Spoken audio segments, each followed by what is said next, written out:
So we're talking today with Cory Doctorow, who is a writer of science fiction and has a lot of other credentials to his name. And he's an expert in media literacy and related topics. And we're at the Mohonk Mountain House at the NYSAIS Education, Information, and Technology Conference in 2018. There were so many fascinating things you said today, Cory, that it's hard. I took so many notes. I'm going to try to pick out just a couple of themes that I think would be most interesting for our school audience. You talked a little bit in the beginning about flexible computing, and I wonder if you could define that a bit to begin with. Sure. So it's one of those things that we don't have to think about even, because all of our computers have this flexibility. But historically, this is a pretty new thing. We used to build these special purpose calculating engines. If you wanted to calculate a ballistics table, you would wire together a ballistics table calculating engine that would produce these tables for you. And during the Second World War, the effort to code break the German codes led to the creation of the first general-purpose computers, what are called Turing-complete von Neumann machines, named after Alan Turing in the UK and von Neumann at the Princeton Institute here. And these computers can run all the programs that we can express in symbolic logic. And that is a great blessing in that every time someone improves a computer to do one of the many flexible things a computer can do, like serve as the controller for a pacemaker or for a subway train or for your phone, because it's all the same kind of computer, those benefits were down to all those other applications. But it's also kind of a curse, because we don't know how to make computers that are almost Turing complete, that can run all the programs except for one that gives you trouble. Like, we can't make a computer that can run all the programs that are useful but not malicious software. As the entertainment industry keeps finding out the hard way, we don't know how to make computers that can be used to distribute lawful content but not infringing content. We don't know how to make computers that are secure but that can't run malicious software. This is a real problem that we are still coming to grips with. One of the anecdotes you told that was a real shock to me, and I hope you'll be able to recount it, is about the John Deere tractor and how so many forces kind of come together in those relationships with just that one machine. So to tell that story, you really have to start in the Clinton era. And we were trying to figure out what to do about copyright on the internet. Al Gore just had the National Information Infrastructure hearings, the Information Superhighway hearings, and we decided to demilitarize the internet and start making it into a space where commercial actors could play.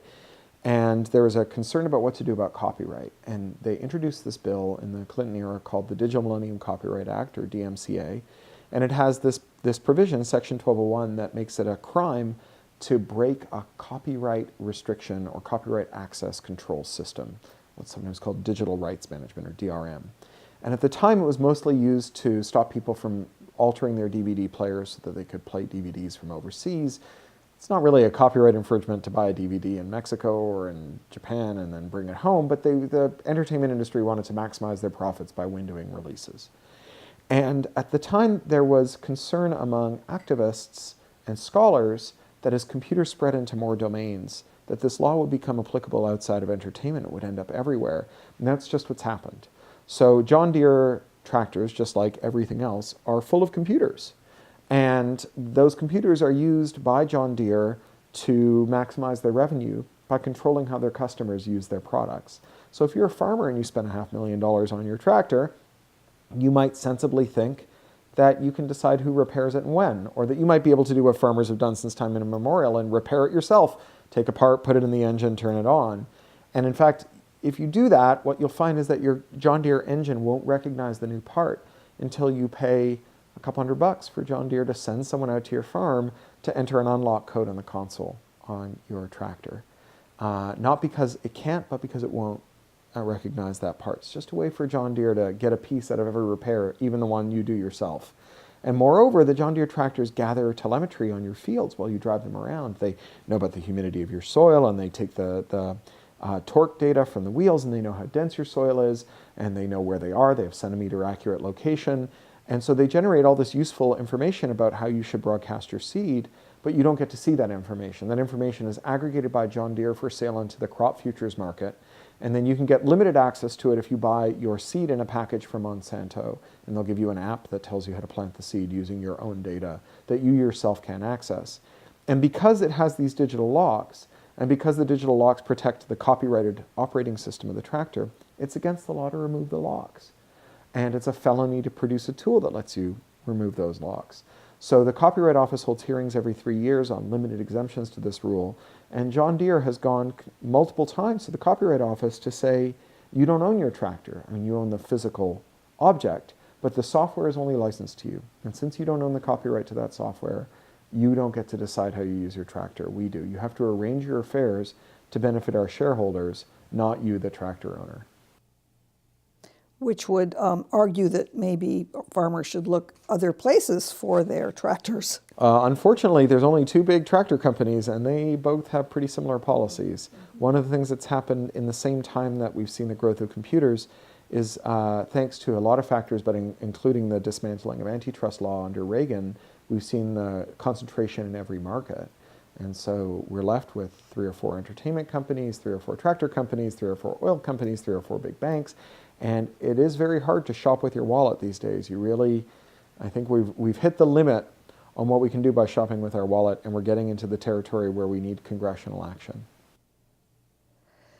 So if we look then at digital locks and blocks and how that relates to classrooms and our kids and teaching and learning in schools, can you talk about the monitoring of kids and their computer use through their microphones and cameras? And Sure. you talked about the one-to-one laptop programs and how some of that real innovation in teaching and learning has its downside.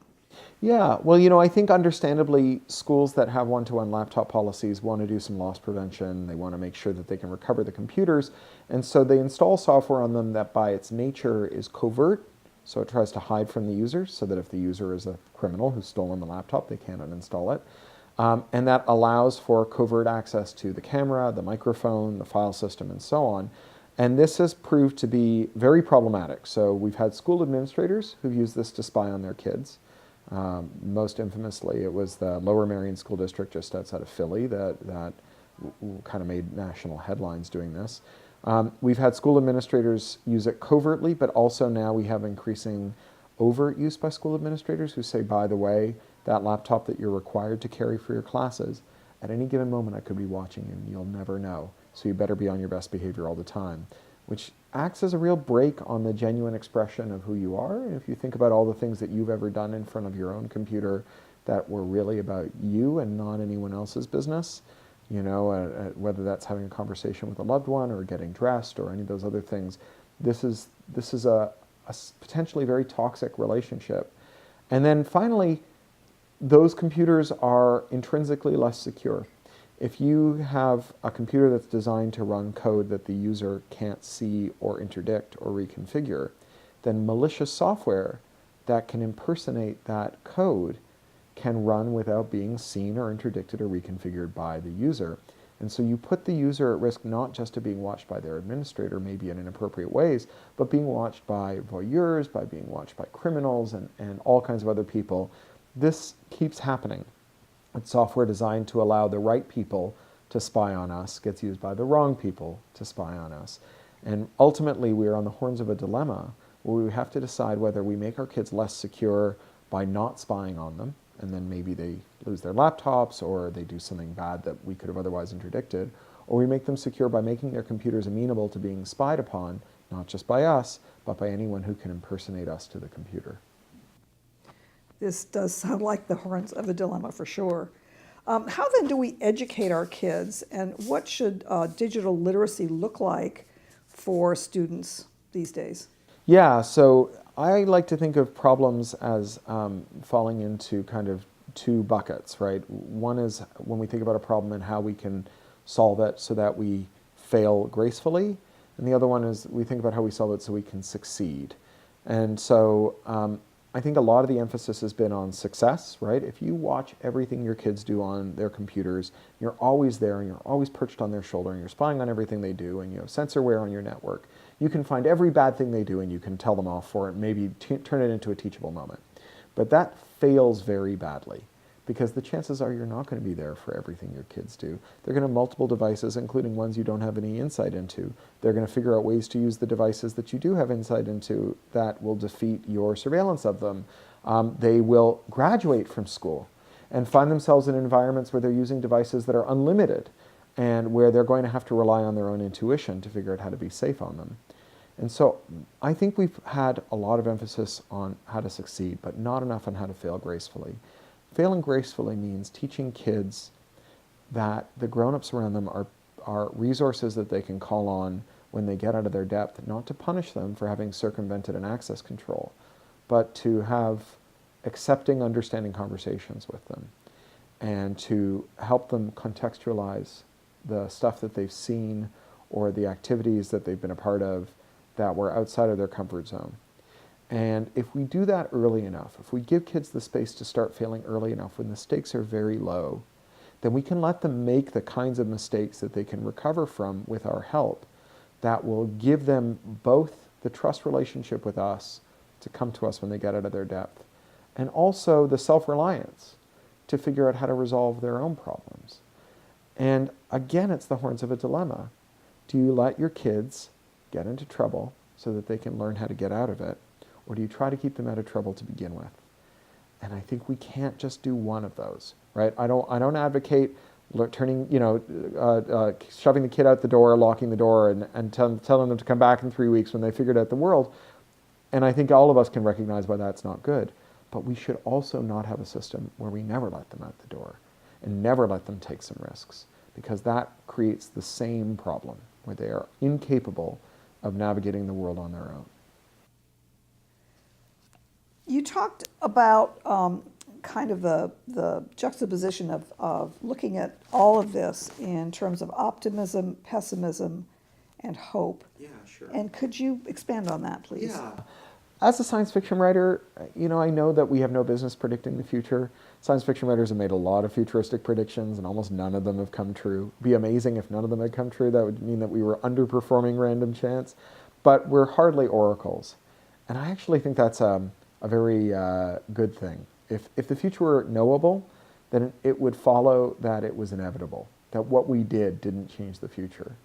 And I'm inclined to think that we can change the future, and that the job of science fiction is to inspire people to demand a better future or to warn them off of a worse one.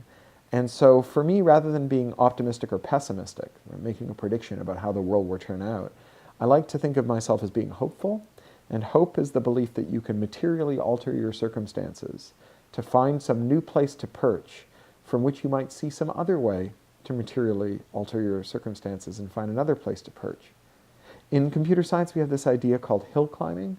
Oftentimes in computing, we want to traverse a landscape that is too large to be known, and that by the time we mapped it out, it will have changed. And so we have to proceed blindly without knowing the whole terrain. And hill climbing analogizes software to an ant. So an ant has got these front-facing eyes, it can't look up, but it has all these legs.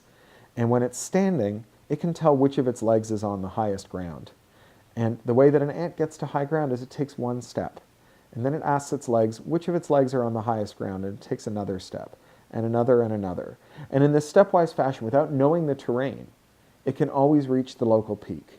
And so for us, rather than trying to plot a path from A to Z, and in recognizing that the first casualty of every battle is the plan of attack, I say let us just find a thing we can do in our lives that materially improves our circumstances, in the faith that when we get there, we may find a new thing we can do that will materially improve our circumstances. And to do that together, to try and find better ways to relate to our kids, to relate to our technology, to build a better future.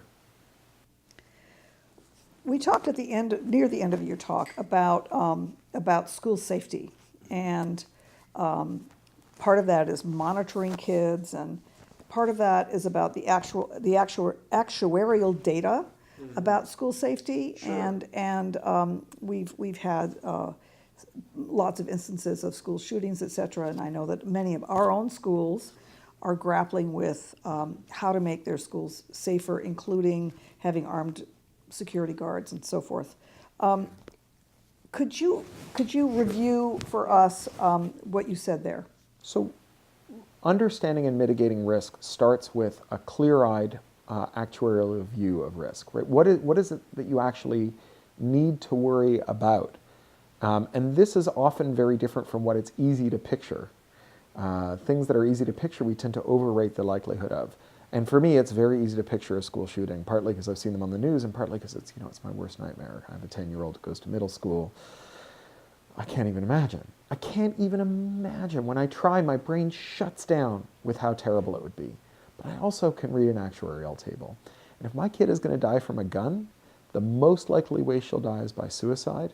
The second most likely way she'll die is by intimate partner violence.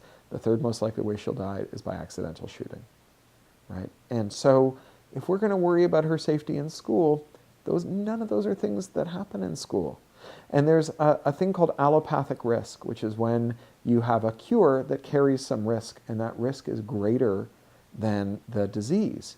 So you may know, if you're a woman, that breast screening advice has changed. So there's a certain percentage of breast screenings that will create a false positive for cancer, right? The test isn't perfect.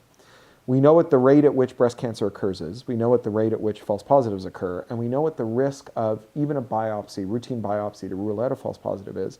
And the advice has changed to move breast cancer screenings later into women's lives, unless they have a genetic risk of it, because we actually know that if we screen all the women at a certain age, that the likelihood that we'll kill one of them by accidentally misidentifying a breast screening and then botching their biopsy is greater than the likelihood that they'll die of breast cancer.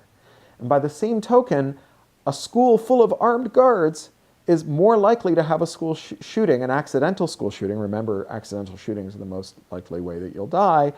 Then the school will actually have a school shooter. It's difficult to manage that risk with stakeholders. We see this with aviation, where there are a lot of aviation risks. Very few of them relate to terrorism, and terrorists can also choose their targets. And so, when you create huge backlogs outside the security perimeter at the gate, you create a target that a terrorist is just as happy to target as the plane itself. Terrorists are not anti-aviation activists, right? They don't target airplanes because they don't like airplanes.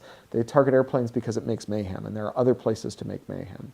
And so it's very hard for the TSA, for Congress, to ever back off from a security measure once they have it, because having convinced us that it's a risk worth mitigating, they have to somehow convince us that they've either done something about it or admit that they were wrong all along. And so I think that particularly at this moment, as we're thinking about what we're going to do about school safety in the wake of some extremely tragic and terrible high-profile school shootings, that we really need to recognize that this is often a one-way ratchet. That once you say that we need armed guards in our schools, you don't get to say, well, we decided we don't need them anymore. Sometimes we do. I remember flying 2 weeks after 9/11, and there were teenagers from the National Guard in the airport with carbines. It's the scariest I've ever been in an airport. At one point, I remember a 17-year-old kid who was too young to shave bent over to tie his shoelace with his carbine across his back, and I was staring down the muzzle of this child's automatic high-powered rifle, and I realized that I was trusting my life to this kid not having forgotten to put the safety on his gun, and he was a child, and I was scared. And eventually they took the children with carbines out of our airports. I still don't even understand how they managed to, but you'll notice no one has ever blown up an airplane with their shoe. The only reason we know that you can blow up airplanes with your shoe is that the person who tried it failed horribly, and it's been 10 years and we're still taking our shoes off. And so, those one-way ratchets don't open again, and they're recurring costs. And once you start spending $1 a year on something that you have to spend $1 a year on every year, that is $1 a year that is permanently removed from your school budget for everything else, including things that your kids are actually at risk from, like sexual predation, like intimate partner violence as they get older, like STIs, like all the other, like traffic fatalities, right? Like if you have to take $1 out of your driver's ed budget, where cars are the thing that kill the hell out of Americans, and put it into the armed guard budget, you are going to kill kids. You're going to have kids who will die of preventable car accidents because you spent the $1 that you could have spent on teaching them how to be better drivers on some dude with a rifle standing at the school doors. So as a parent Yeah. and a writer Yeah. and a person who has spent a lot of time in schools talking to teachers and kids, what is your kind of last word? What do you wish I had asked you about that scenario and your role there? So I'll tell you that the thing I worry about the most in terms of education, given my own education, which I rate very highly, is that the computerization of learning and the quantification of teaching, the adoption of standardized testing, has, instead of leading to what we were promised, which was an age of mass customization and learning that was tailored to pupils, and into one of real rigidification, stratification of our learning. And when I think back on the moments where my life turned, my educational life turned, they all involve my finding a thing in my education that excited me, and the teachers near me getting the heck out of the way. Right? I remember in my second grade year, I walked into the classroom. It was before the bell rang. There was a copy of Alice in Wonderland on the bookshelf. I took it down and started leafing through it. I sat down and started reading it. The teacher, who had been my mom's teaching partner and knew she would be cool with it, she said nothing.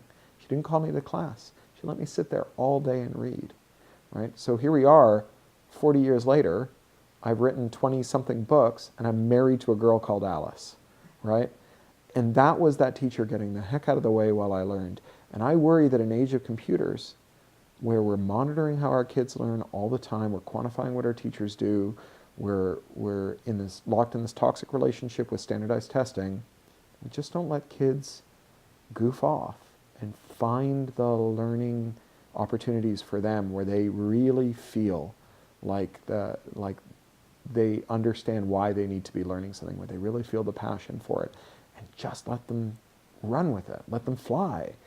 We didn't talk about that at all today, but that is the thing that I worry about most in terms of my own kid. Well, I'm glad that we ended with that then. Cool. Thank you so much, Cory. All right, thank you.